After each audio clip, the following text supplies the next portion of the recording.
Костер догорелый, звезды тускнеют, и ждет впереди нас дорожная пыль. Проносятся годы, и люди стареют, но не забывают старинную быль. Жил в странах далеких, средь гор жил высоких, молоденький парень-пастух.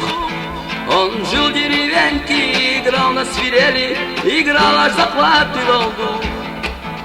Когда он играл, все кругом замирали, лишь слышно, как звуки льются нежным ручьем.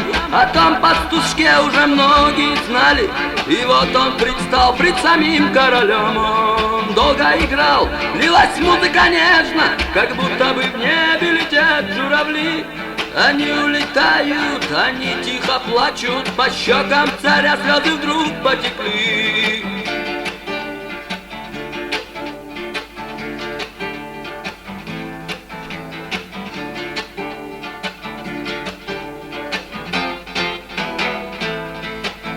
О, чудный пастух, будешь жить в моем замке, и целыми днями мне будешь играть.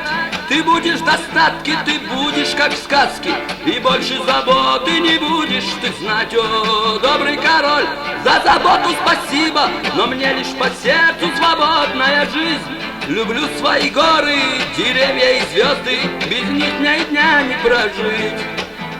Король рассердился, как смеешь, пастух ты, как смеешь желание мое отклонить.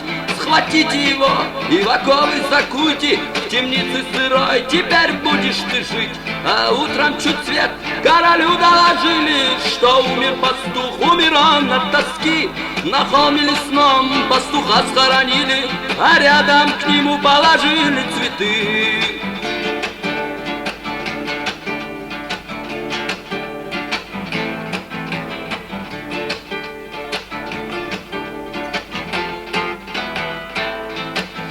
Костер догорелый, звезды тускнеют, и ждет впереди нас дорожная пыль.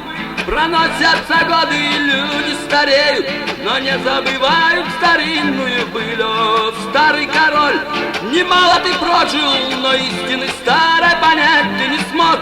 Ведь певчая птица, коль пела на воле, в плену никогда не споет. О, старый король, немало ты прожил, но истины старой понять ты не смог. Ведь певчая птица, коль пела на воле, в плену никогда не споет.